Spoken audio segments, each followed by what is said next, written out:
whether we like it or not, we cannot travel through life without being confronted by those who may be less fortunate than us. They may be economically impoverished, physically or mentally impaired, suffering from debilitating and painful illnesses, drug or alcohol addicted, and maybe even suffering the misery of loneliness. You name it. They are there even though we may want to turn a blind eye to them. To just walk by trying to ignore them may play on our conscience. But then try to quickly change our focus to something much more pleasant. We may even rationalize why we just walk by without extending some gesture in order to help them. But in general, we really don't want to face the reality that there is pain and suffering in life. In many ways, the old saying holds true. There, but by the grace of God am I. And we don't want to be there. It is much more pleasing to turn our eyes to those who seem to be normal, happy, and socially acceptable. The more beautiful people. To only see the beautiful life and without any signs of devastating problems is so less demanding upon our conscience and our lives in general. This is what made the pandemic so difficult to live through. We were reminded daily of the life and death situation which so many were suffering. We could hardly avoid being aware of the pain and suffering since in some limited ways, everybody was suffering from it. The mental pain of isolation, which was commonly experienced, became almost an inescapable reality. We longed for the presence of someone else or just to hear their voice. In a limited way, we found out what it was to be an outcast and feeling that nobody cares about us. In so many instances, there was not that helping hand to help us along the way.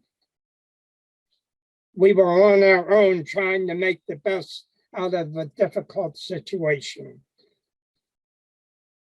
The reality of how much we needed each other came home to us. The experience should bring new life to stories like in our gospel lesson this morning. Now, Jesus and his disciples have been journeying for several days towards Jerusalem to celebrate the feast of the Passover. Literally tens of thousands would make the journey every year to celebrate this most important holiday in the life of the Jew. Now on their journey, Jesus and his disciples had to pass through the town of Jericho, the home of many of the temple priests. For Jericho was just some 15 miles from Jerusalem.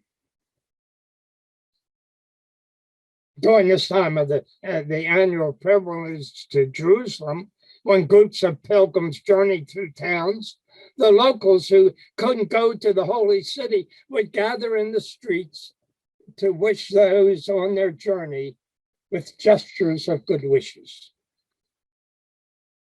Of course, many of these locals could have been the temple priests who had not yet begun their journey, but would certainly do so, for all the priests were needed in Jerusalem for the Passover. Now, on this particular day, word must have circulated throughout the town that the much outspoken man who continually challenged the religious authorities and the priests were traveling through their town. This meant that many additional curiosity seekers would join the crowds lining the street, hoping to get a glimpse of this man who some called a prophet or even the Messiah. Like in many of his journeys, Jesus would not only be accompanied by his disciples, but often a large crowd of followers, longing to hear anything that he may have to say. The only naysayers in the crowd would have been the priests, who were the target of Jesus' denouncements. Now, it must be noted, in that day, many who were handicapped or diseased were considered to be unclean and therefore were kept outside of the town's boundaries or walls. Therefore, they would sit outside of the town's gates in order to beg as a means to stay alive.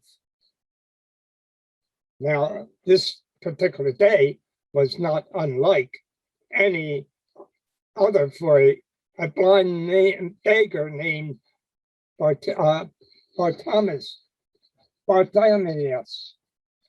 in that he took up his regular station outside the city gate on the road to Jerusalem. On hearing the crowd coming towards him, he began asking why the unusual commotion. Finally, after being ordered, someone told him that Jesus of Nazareth was coming. Bartimaeus must have heard about Jesus doing great miracles, and that he had even heard that he was the Messiah. Therefore, when hearing this news, he immediately shouted out in a loud voice, "Jesus, Son of David, have mercy on me." Now, it is interesting to note that this blind beggar called Jesus the Son of David, which is used infrequently in the gospel, and the only time in the Gospel of Mark. The Son of David is a messianic term, and of course refers to the long-awaited Jewish Messiah. Clearly, Bartimaeus thought Jesus was the traditional Messiah. And as it turned out, he would become a follower of him, thinking along with the others that he truly was the long-awaited Messiah. But now with the shouts, Bartimaeus was making such a scene as to disturb many in the crowd, for they emphatically told him to be quiet, or mostly shouted, "Shut up. We don't want this scene. We don't want the priest to see that he is the Messiah." What would that mean? They didn't want to be reminded also of the pain and suffering, especially didn't want their time with Jesus disturbed, especially by some unclean outcasts. It was to be a beautiful moment for them, not one which made them come face to face with reality, the reality of pain and suffering in the world. Bartimaeus, though, would not be denied. This was his chance to escape the suffering of his life of darkness, and nothing from the crowd could keep him from realizing his dreams. Therefore, he called out even more loudly, "Son of David, have mercy on me." Bartimaeus' persistence paid off, for Jesus heard the pain in his voice, and he sensed the faith he had in spite of the potential consequences of a crowd demanding him to shut up. With the second plea, Jesus stopped in his tracks and told the agitated crowd, "Call him here." Notice he didn't ignore the cry of someone in need. He didn't just keep on walking as the crowds perhaps wanted him to do. But with these words, "Call him here," Jesus placed the crowd's conscience on the line, and they immediately had a change of heart.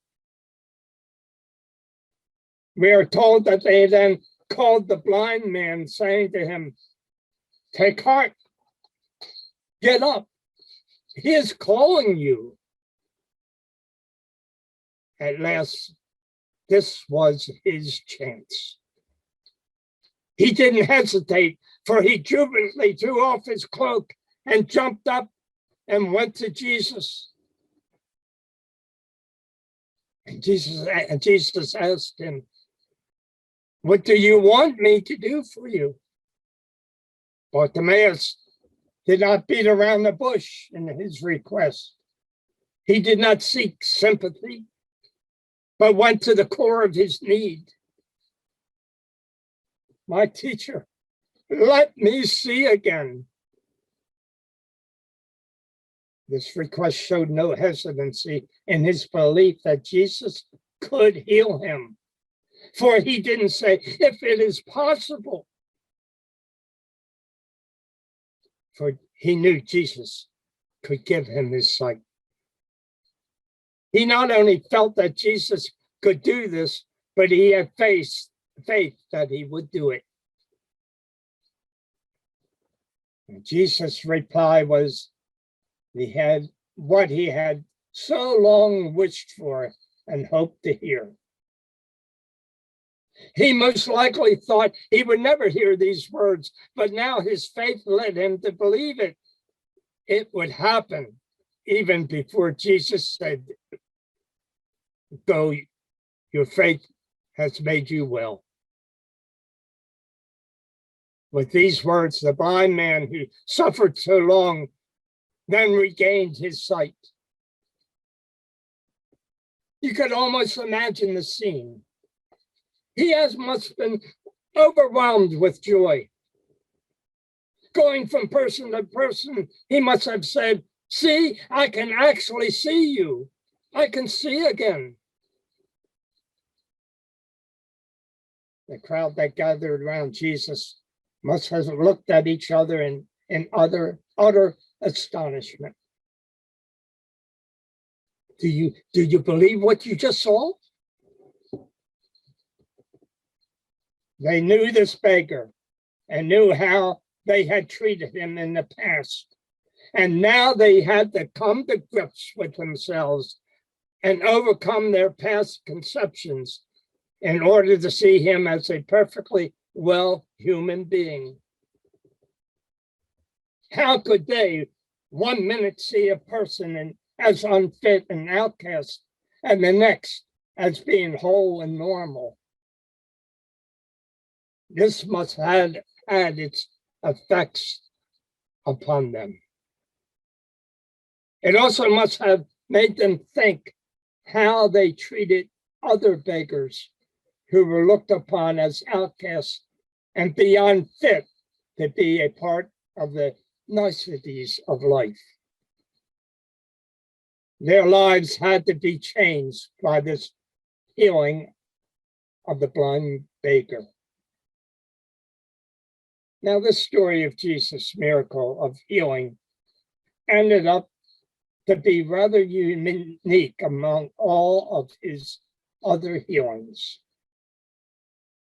It ends with the healed beggar without any hesitation, immediately following Jesus as they continued on the way to Jerusalem.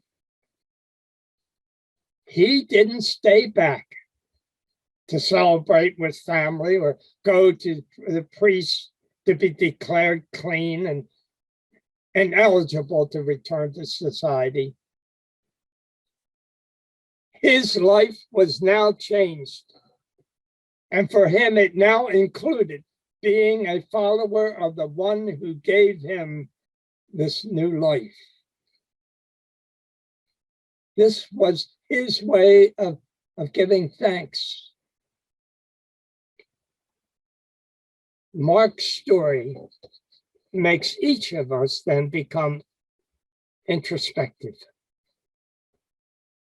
What has our response been whenever we have experienced ourselves healing for an illness or having overcome some tragedy in our lives?